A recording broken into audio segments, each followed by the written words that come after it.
Intimate group that gets to chit chat together, right? It's a pleasure to be here tonight and to welcome all of you to our very first ever alumni speaker series and kickoff to Homecoming and Family Weekend at Marymount University 2025. It's a really special night. I had the opportunity to meet our guest speakers at lunch this afternoon. It was delightful, and it's an absolute pleasure to introduce them to you this evening. Tonight, we're honored to feature two remarkable alumni whose careers exemplify leadership, innovation, and perseverance in the healthcare field. Dr. Ben Hughes, classes of 2004, 2008, and Allan Wolfe, class of 2008.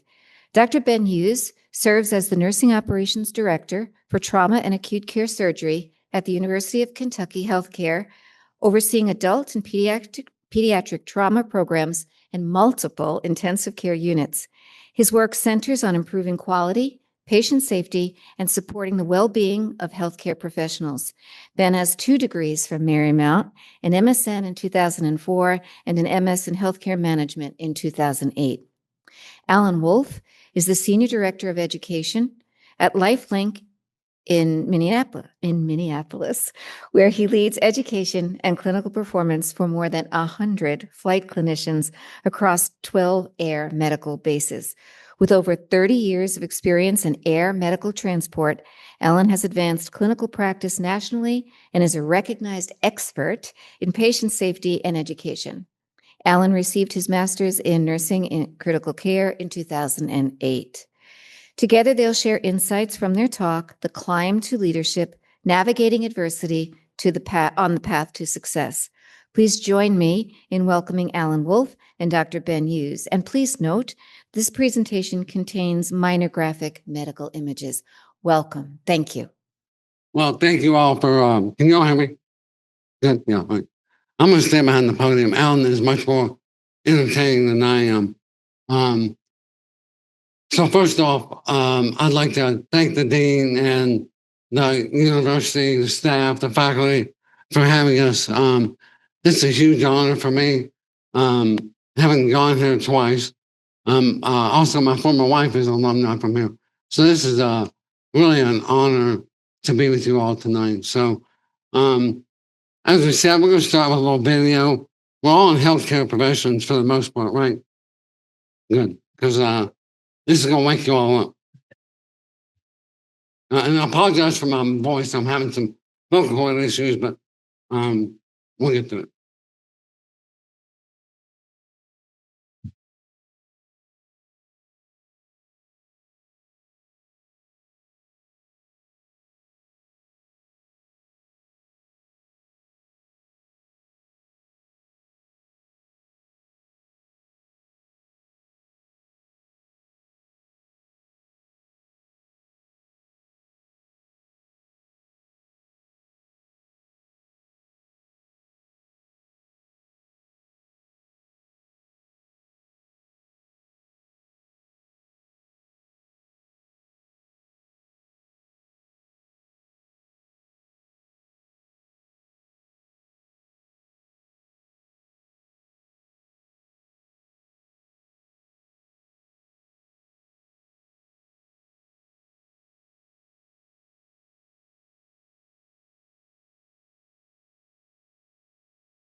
Um, that's something that Allan and I put together.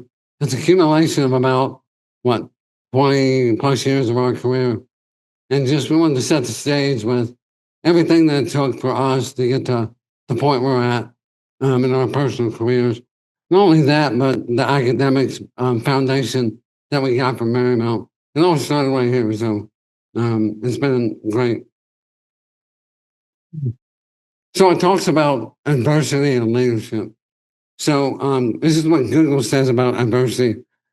It's a state of misfortune, hardship, and difficulty.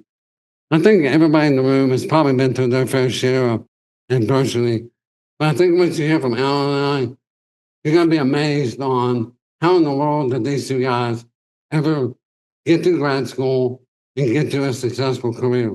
Well, we did, and we're very proud of it. And we're very proud to be back here at Marymount. So again, there's 6 types of adversity: physical, mental, emotional, social, spiritual, and financial. And really what adversity does, it prepares all of us for difficult times to never get up. And certainly setbacks can lead to valuable experiences, not only professionally, but personally. So we were talking about this at lunch. Um, Alan and I come from nothing. I'm a I'm a small town boy from Kentucky. Ended up in D.C. Went to Catholic University for undergrad, 2 graduate degrees from Marymount, and then my doctorate degree from University of Kentucky. Um, I'm the first in my family, um, my direct family, to ever finish college. I'm the only person with a doctorate degree in my family at all. The only other person in my family that graduated from college was my grandmother, which is interesting. I don't want to share his story, but he's from South Alabama. Alan really came from nothing, and more importantly, got into nursing when A, men really weren't nursing, and B, there was still a lot of oppression in the South with blacks, and he'll share part of that. So we're very lucky to be here. So how did I get into nursing? That's a good question. Um, the truth is, I applied to a bunch of different healthcare majors. Nursing was the only one that I got accepted into. I see we have Father here tonight, who's joined us. I was up here visiting my parents from Kentucky. My dad had been transferred up here with the IRS, and we went to Mass at Catholic University. We were walking up from the metro, and there was a school of nursing there. At that point, I had already been turned down by 4 different nursing schools. And I said, well, I might as well apply here because God only knows it's probably the only place I'm going to get in. Catholic University was the only one accepting me. So praise God for doing that. The other reason I got into healthcare and nursing in particular, I get bored very easily. I'm probably undiagnosed ADHD, type A, all those fun things, but that's how you become successful. And the reason I like nursing and like healthcare, every single day, I think Alan will attest to this. Every day I walk into work is always different. Every single day. So that part for me was always, it's all in this Thursday to me. The other nice thing about nursing, it's a very diverse field to go into. If you want to be a lawyer, fine. If you want to be any other thing that you want to do with it, the field is open. And I would say that for other health professions as well. Physical therapy, occupational therapy, all of that stuff. You can really go in, but as long as you have that good foundation of healthcare and physiology, you can do a lot with your career. So why leadership? Um, some days I question myself, but I think leadership really is a calling. Some people say that those who are in leadership are crazy. The dean I know is, she's probably some days she's like, what have I got myself into? Um, that's right. There are some people that should not be in leadership. They don't know how to handle and deal with people, which is very hard to do. But for me, my biggest thing about getting into leadership is about giving back. And that's one of the reasons that I'm here today. I got this passion from a lot of people who mentored me. One was he's one of my biggest mentors to this day. He was one of my former bosses, and now we're the best of friends. And it's been great. And one thing to know about leadership's not always about you. Sometimes that's mentoring someone out of an organization if they're just not meant to be there, or sometimes even out of a profession. But in the end, always remember, know what to do. Always treat people with how you want to be treated.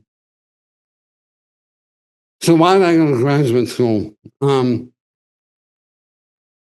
me, I always knew I wanted to do something different. Marymount, I looked at, obviously, there's a lot of universities around here. Marymount gave me that simplistic way on being accepted into a small school. I didn't want to go to a big school. At the time, I think I didn't have to take the GRE to get Marymount, which is awesome. So that's one of the reasons I ended up. But let me tell you a little story. I never was going to go into leadership. I wanted to go into anesthesia school. So I applied to an unknown school across the river that has an anesthesia program. That their mascot is the Hoyas. You all fill out the rest. So I graduated with my master's degree from Marymount. I was in practice, doing my thing, and my wife and I had a conversation. She said, Ben, if you want to go to anesthesia school, apply and we'll see what happens. So I applied to Georgetown. They called me. They said, Ben, we'd love to have you on an anesthesia program, but there's one problem. You made a C in chemistry 101. And students that don't do well in chemistry typically don't do well in our program. And they said, but I'm an adult learner. I've already got a master's degree. They said, that doesn't matter. I hung up the phone and I applied for my second master's degree at Marymount University. So don't ever let anybody tell you no. And so then I thought it would be cool.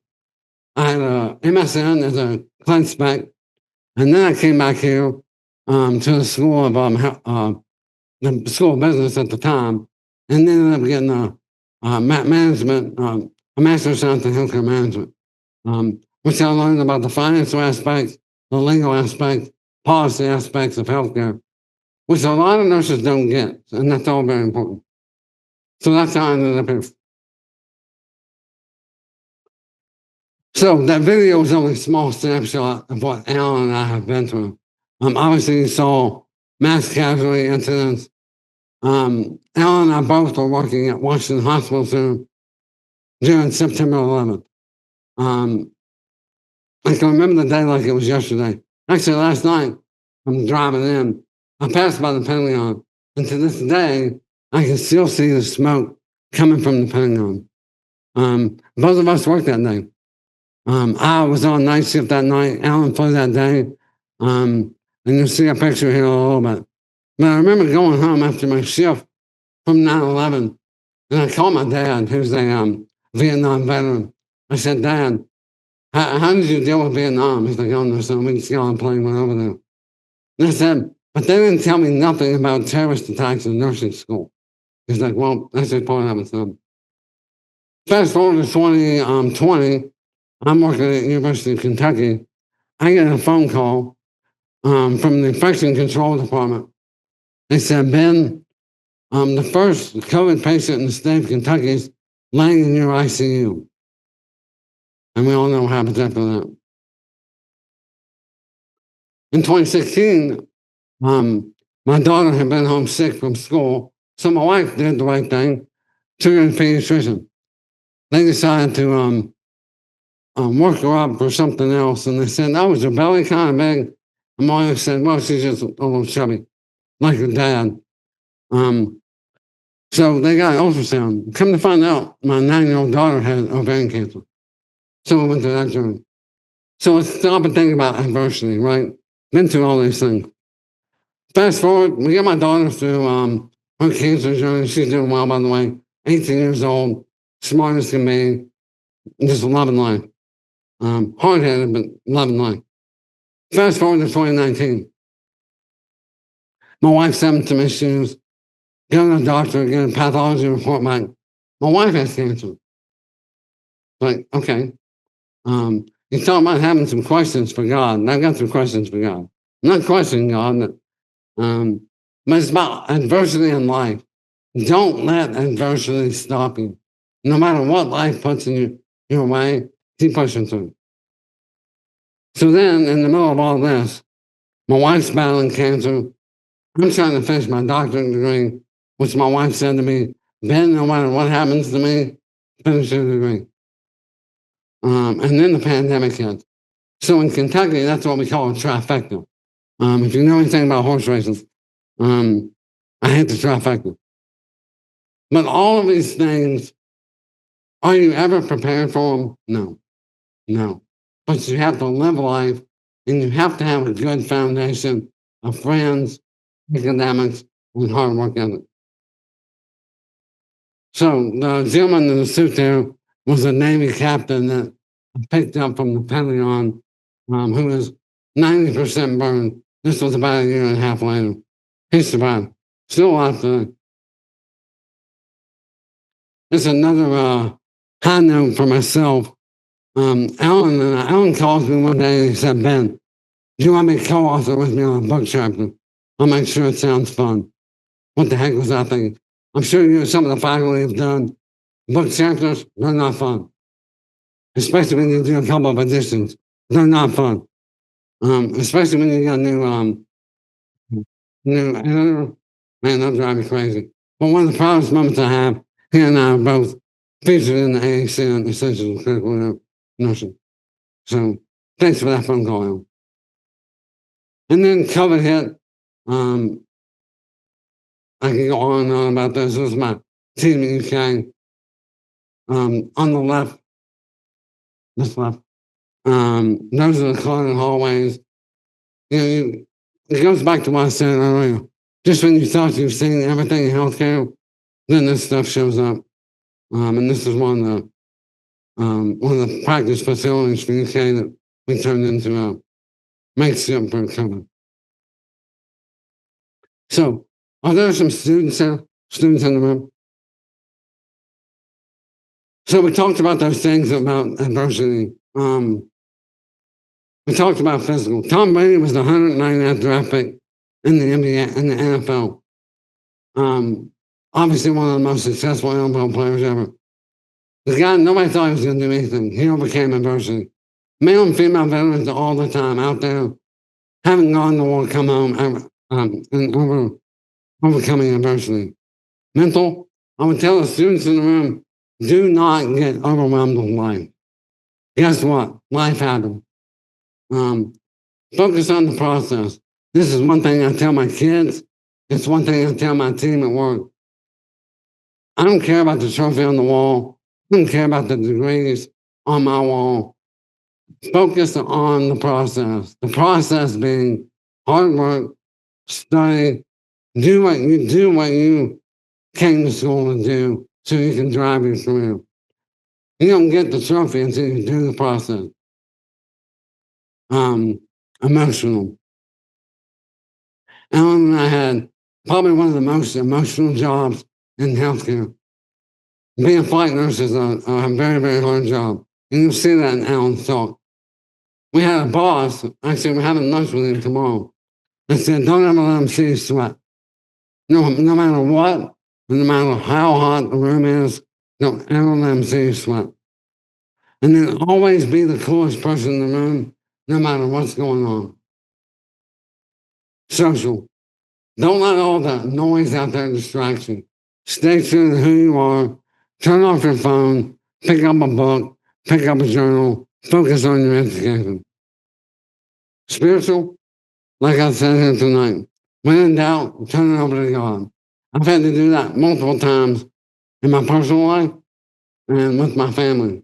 And I can tell you, once you turn it over to God, you're going to be in a better place mentally. Financially, figure out a way to make it work. Some of you, all the students, may be like, man, I don't know about this all this debt. Think about the career choices you want and do the return on the investment. Am I going to make enough money to pay all my student loans? And that's just for undergrad. I'm here to tell you I have 3 graduate degrees, and I have paid less than $5,000 for those 3 graduate degrees. How'd I do that?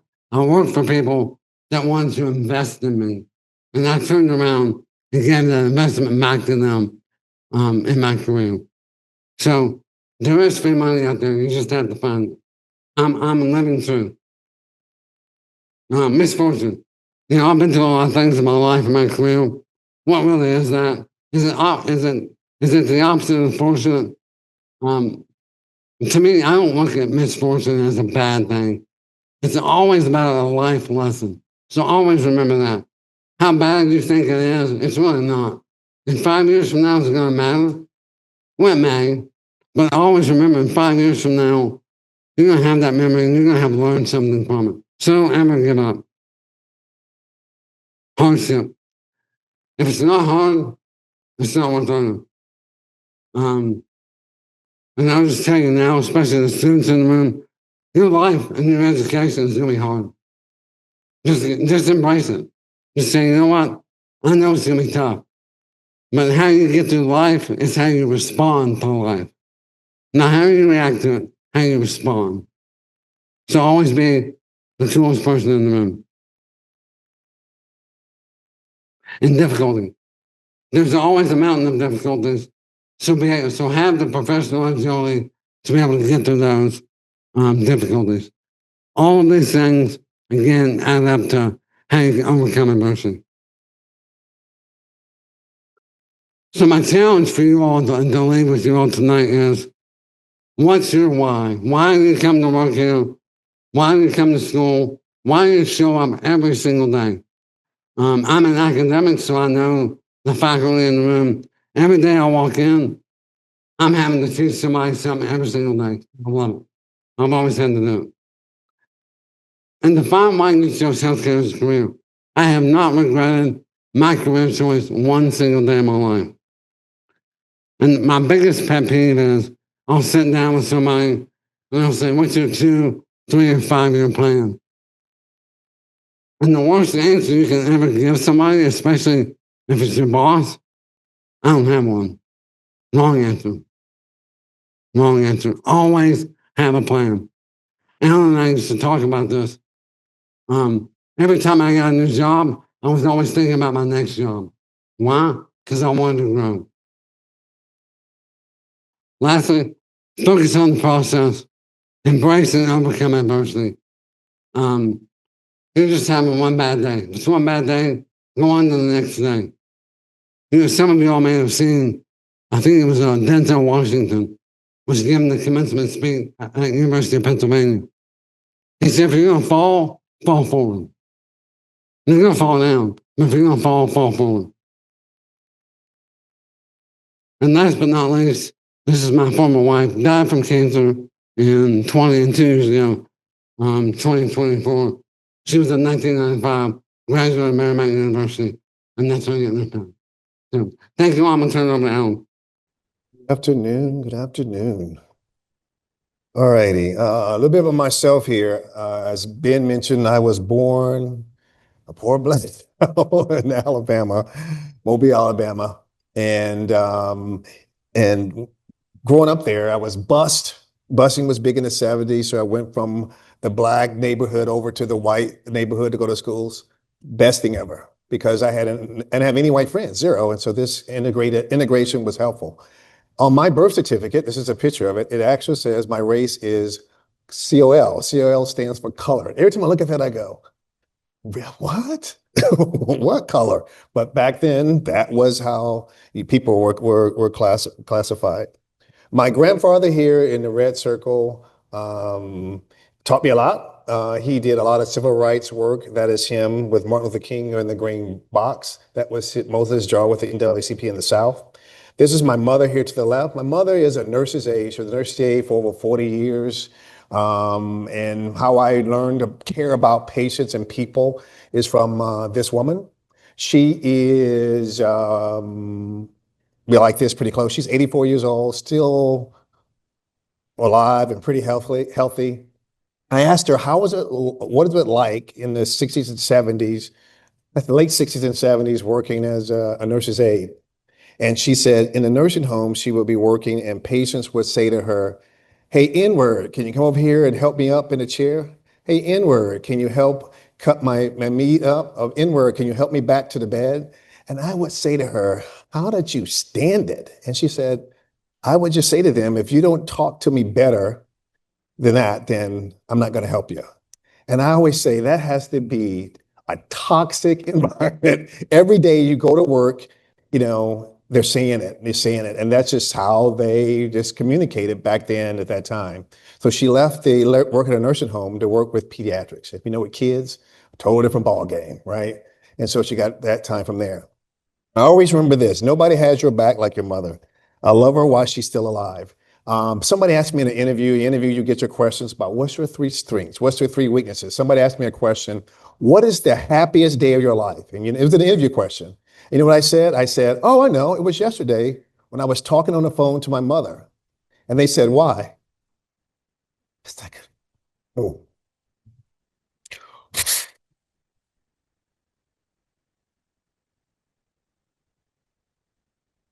They said, why? I said, because every day I talk to her, I understand the next day she might not be there.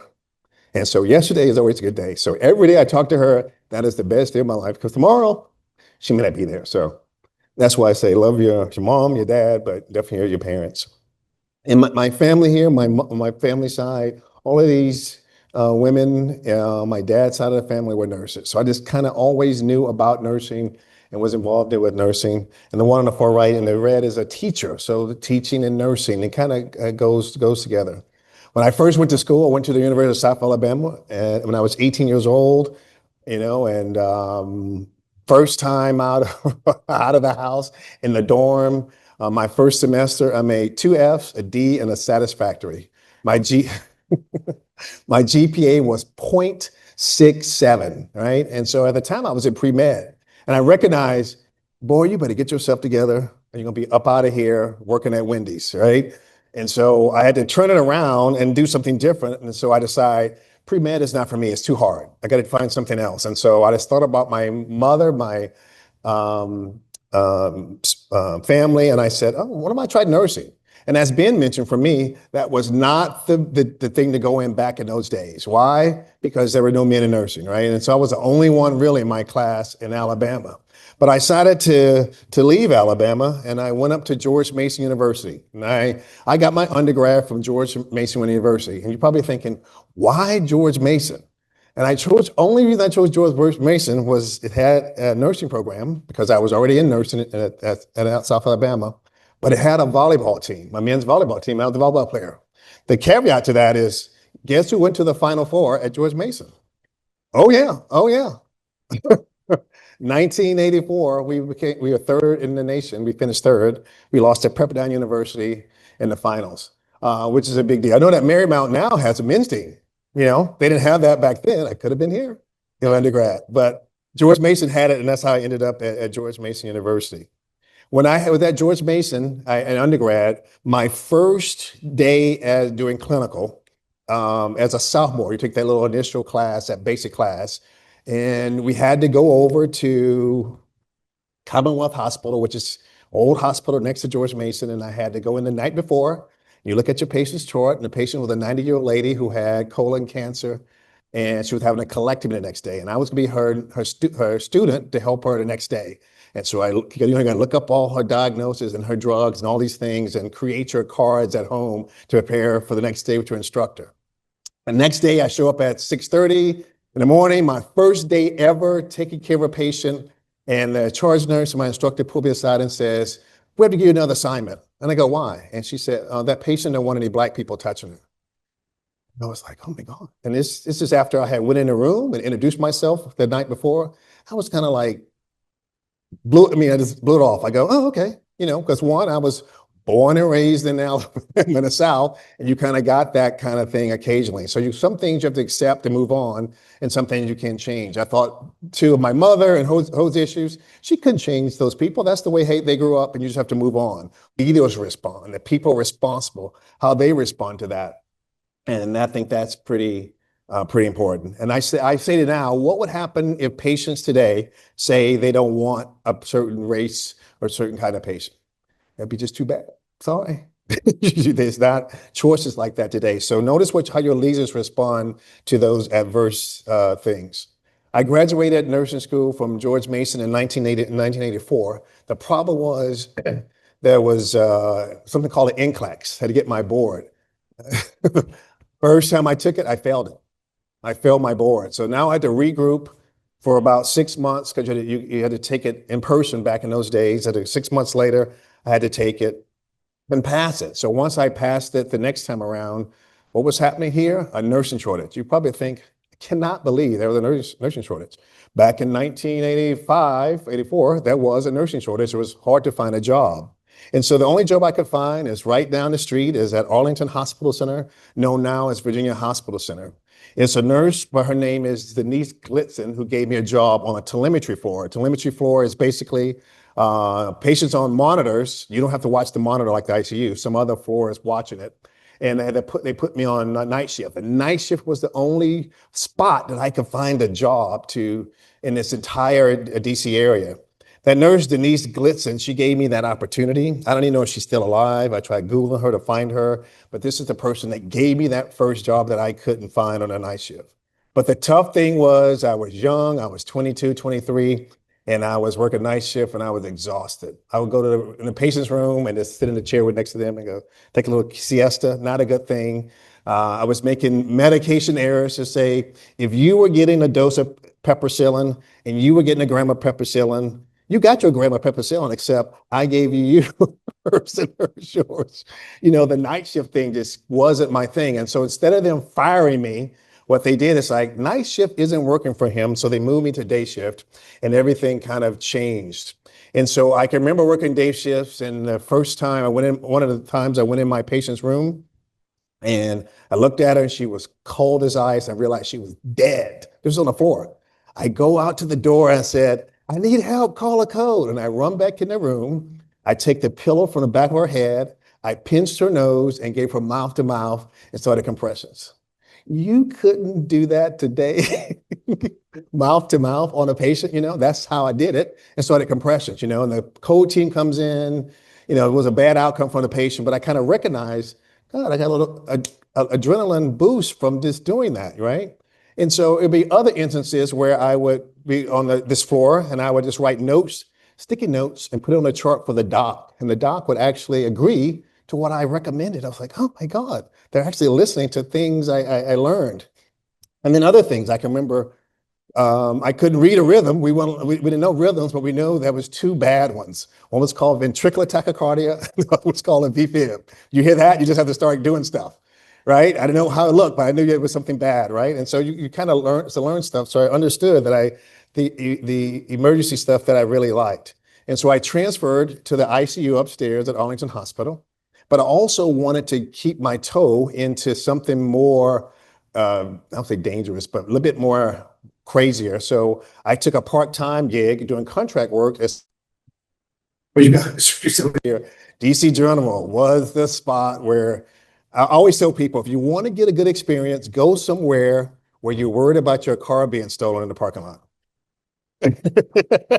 You go there, come in a lot later with illnesses that you read about in books that you maybe never see, but you'll see there. I learned so much from going to DC Journal at the time. I can remember one time we got 13 shootings in 1 hour on a February 14th day. It's a record. It's still in the papers. I left there and I decided to do open heart ICU. And I thought cardiac was the thing. So I went to Nova Fairfax to kind of get that complex part of nursing, which was fantastic. I got my basis for critical care nursing at Arlington Hospital and then compounded at Nova Fairfax Hospital. And then I decided to come back into the city because I lived in Arlington. I've always lived in Arlington. and I decided to come to the Washington Hospital Center. And that's where my career exploded. It's really exploded. And the key thing that I always kept in mind, and Ben mentioned, is always about those patients. Patients, and doing what's right for patients. And so when I was working in the ICU at the hospital center, I should see the helicopter land, and I should see them bring out patients like those video you saw.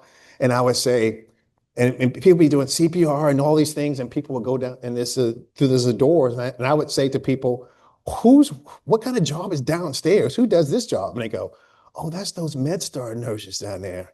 You know, that's where all the trauma stuff going. I go, and a half, I was downstairs working in the trauma unit and also flying for the flight program. You had to do both. And so I always believe that you got to have goals today, which is 1 month, today, 1 month, and then a year, and of course your 5-year plan. Always have some kind of goals. My goal was to get in that helicopter, and I was able to do that. When I came down in MedStar, I was there about 7 years. And I decided it was all about patient care and doing great work and making that unit and that helicopter program the best it could be. For you guys who don't know, MedStar, the name MedStar Health, it came from that unit. It was one unit called MedStar where all the shootings go. It was so popular, they named the entire health system MedStar Health, and that's where the name came from. And so while there, I decided to start, people say to get ahead and get in leadership, you had to speak, research, and write, right? And so I decided to go to a conference and speak on a topic. This is the name of the first topic I've ever did in front of 150 people. It was management and transport of patient on the HeartMate XVA left ventricular light system. And I thought, oh, everybody knows this, right? Oh, no. Oh, no, I realized that I knew a lot of information that other people didn't. And this is the topic I did. And this device right here is just a device that helps patients with heart failure or severe heart failure. So waiting for a transplant. And so over my time, my career, I recognized to sit with people who protect your name in your absence. And so as always, I call it coattailing. Get to somebody who will help you move forward. And for me, when I wrote my first article, it was a girl named Carol Rowling who just said, hey, I got an article. You want to co-author that with me? That was the start to get my first article in. And then, of course, me and Ben did chapters, and then there were books. Lecturing, right? Once you know a topic or you feel comfortable in front of people talking, start the lecturing series. Make it small and then go to something big. All right. And then teaching. All 3 things make great leaders, and people respect you more. In my career here, I've written 5, 6 books. Most recently of these 2 right here. This one right here was voted the best nursing book of last year. Number two. I know. The best nursing book, right? And so another with a research article I did was pretty big in the pre-hospital world about using the Heaven criteria. So all of these things help your career in moving up the ladder in leadership. In 2001, I became the chief flight nurse of MedStar, and also put me in charge of that trauma unit. So I became those 2 jobs at the same time.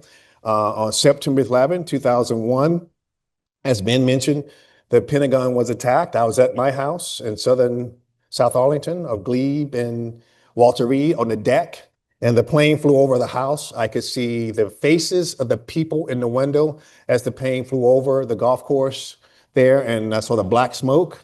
When the black smoke happened, I didn't know what to do. What did you do? I thought it crashed. I wasn't sure. And then I saw on the TV that a plane had hit the Pentagon. I got on my scooter. I went down to the Pentagon, and there was the black bellowing smoke and the papers running all in the air. And I recognized that I had to go to the hospital because I recognized those patients would go to the best trauma center in the area, and that was at the Washington Hospital Center. And so I bolted on my bike through Adams Morgan, and I could see the helicopters heading over toward the Pentagon.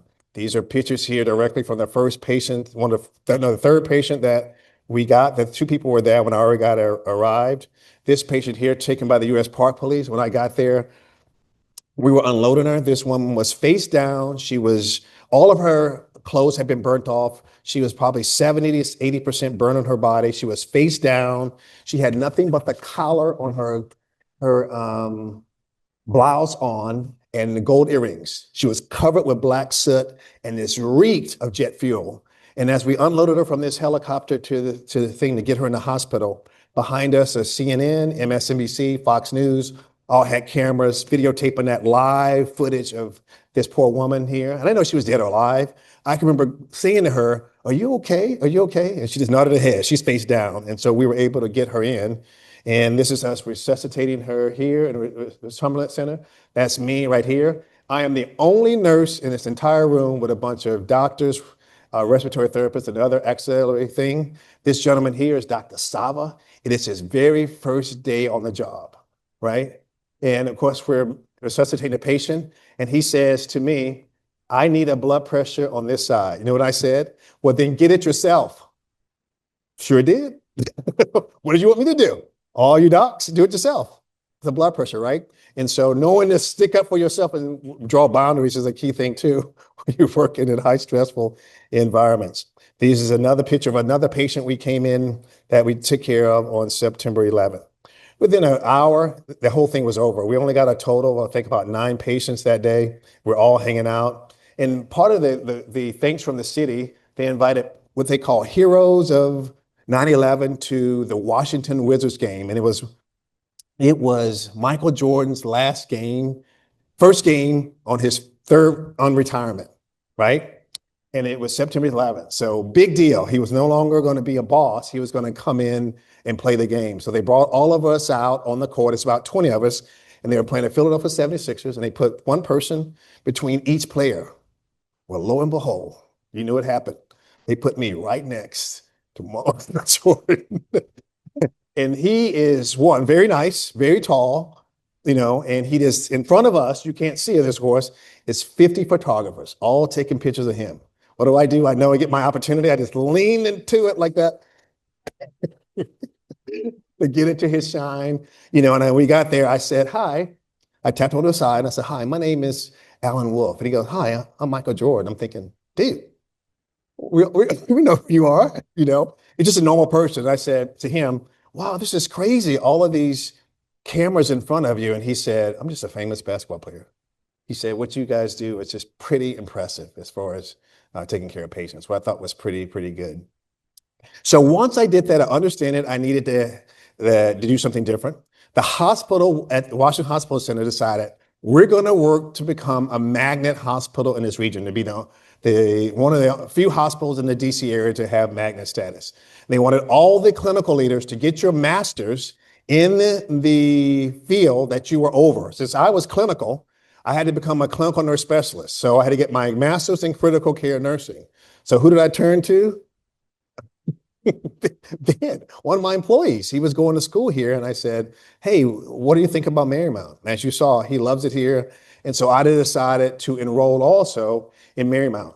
FYI, the hospital center just this year, after 15 years, got that designation. It took them that long to get it together. So big congratulations. But to get that, I became a clinical nurse specialist, which has helped me tremendously in that career. But coming to Marymount was intimidating. Although I had a lot of experience, I knew clinical like the back of my hand. Coming to school with a lot of graduates and undergraduates intimidating. So I decided to come on campus, study on campus, blend into campus, and do things on campus.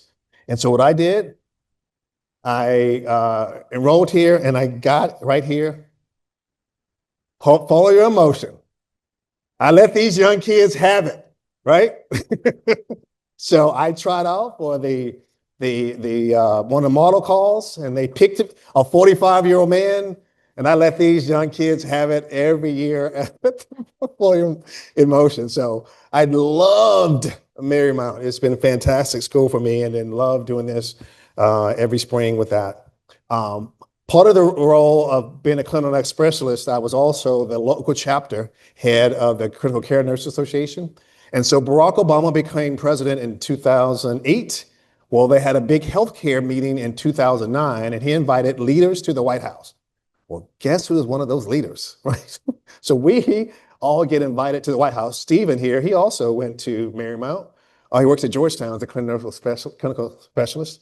We all went to the White House to supposed to meet with the President Obama, but technically we were just like this, and this was all a sea of white and scrubs, and he was here. He was just talking to us about it, right? And so it wasn't like we were giving our opinion, but it was, I think they used it as a photo op, but it was pretty impressive just to meet him. That was back then when he kind of walked on water when he first got in, and he was very popular, but that was part of it. So once that I got my master's here, my career just exploded, just literally exploded. In 2007, I got Nurse of the Year, called the Katz Mason Award across the country for my contribution to nursing, and things went crazy in the hospital because somebody had got a national award. And then the next year, I got what's called the Jordan Award with my contribution to medical journalism, because I had did 10 peer review articles, chapters, or books within a certain time frame. So I got that award. And then in Barbara Hess Award, I got Educator of the Year for my work with education within MedStar and building that whole program. So the career took off. In 2010, I really hit it big. I came up with a color coding system for patients with left ventricular assist devices in general. This color coding system to this day is a best practice for the Joint Commission for Ventricular Assist Device Centers. And the person here who wore it on 60 Minutes was Dick Cheney as vice president. He had a course of ventricular assist device. Now he had a heart transplant. But during his 60-minute interview, he talks about his device, and you can see a orange tag on it. That orange tag represents this color-coded system I came up with. So that was my community service award I got for that in 2010. And then my bosses at that time came to me in 2010. My two bosses at MedStar said to me, I mean, Ben was talking about this. They asked me one day, put me off and said, "What is it that you do?" And I go, "What?" And I was clinical nurse specialist of that unit of the helicopters. And they said, "What is it that you do?" And I was so offended. I said, "Nothing. I don't do anything. I just walk around." Right. And they were trying to get answers. I was just so disgusted. I said, "I do nothing." And I said, I knew that time, I gotta get up out of here. And I say to you, whenever you work for leaders who don't respect you, it's time to go. If they don't respect you, it's time to leave. And I decided to leave the Washington Hospital Center. I didn't know when, I didn't know how, I didn't know where I was going, but I knew the right opportunity approaches. I have all the stuff ready to go. And then one day, you be nice on people on the way up because you'll meet them on the way down. This guy right here, his name is Robert Hamilton. He is the CEO for Air Methods. Air Methods is the largest air provider of medical service in the world. They have over 300 helicopters and a ton of employees out of Denver, Colorado. Well, the thing about Rob worked at MedStar. Who oriented Rob? So Rob called me and he wanted me to be director of the entire thing. So I became director of clinical services for Air Methods. I had to move to Denver, Colorado for 1,600 people and 160 bases across 48 states. The biggest job of my career. So I did that for a decade. So I always say to everybody, when we said this at lunch today, being nice to people because you never know when you may see them again on your way down. And so that transferred me out of this area and moved me to Denver, Colorado. It's been a pleasure across this air medical industry, participating and influencing people. Eric Bauer here, who owns a company called Flightbiz Ed, dedicated an award to excellence in leadership for me, which is crazy when people do that, because most of us have imposter syndrome. You're like, really, me? Right? But people feel different about you. And my contribution to the industry has always been about education of nurses, education of medical personnel, and also everything's about the patient. The patient, the patient, the patient. You can never go wrong by doing what's best for the patient. In 2017, in Dallas here, they gave me the Marriott Carlson Award for outstanding contribution to the industry. And then just recently, AACN gave my unit here in Minnesota the Beacon Gold Award for those who work in a hospital. This is the highest honor ever. We're the only air medical program to do that. So it's always pushing for excellence in nursing. I am chair of the BCEN, which is the exam committee for certifications, advanced certifications, not NCLEX, but advanced certifications. And we believe strongly that BCN is to invest in yourself. invest in yourself. And I would say to everybody, I see people frequently that are young that want to go right from BSN straight to MSN and to leadership. Man, get your experience and learn how to take care of those patients. Because if you could be a leader and you don't know how to manage patients or or staff to feel that you're competent, you'll never be that great leader that you want to be. So invest in yourself, and that helps level up your career. Be humble. You all won't be fresh forever. I said to Ben, when you get your first job and you get your Social Security statement or whatever, that first thing back in the day, they had your retirement date. And I can remember when I got mine way back when, and you got it and it said 2025. And I go, that is so long from now. I can't imagine the world in 2027. Well, here it is. It's time to get out, you worked and worked and worked 40 years. It's time to get out. But in 1991, when I was my first flight nurse, I did a flight to Mary, Washington. And in Mary, Washington, there was a tech that worked in this ER that I gave a pin to. It was a helicopter pin. And I said, hey, thanks for helping us in the ER. He was with the patient, That tech, his name was Jeff Doucette. Jeff Doucette ended up becoming a nurse. Jeff Doucette went to Marymount for his undergrad. Jeff Doucette went for his master's here at Marymount. Jeff Doucette went on to be Duke to be a flight nurse. Jeff Doucette is now the senior vice president and CNO of Press Ganey. You just never know who lives you touch just by something simple. Every talk he gives, he mentions me giving him that pin that sparked his interest in nursing. Crazy. It's a pin. Hey, it's a pin. And that's what did it. He talks about it all the time, but he is a Marymount grad and undergrad too. So thank you guys for your time. This has been fantastic. I hope you find that this has been valuable for you. So appreciate it. Thank you both so much. This was an incredible event. We also have a reception happening upstairs, so please go and enjoy yourselves and feel free to chat. Thank you for coming.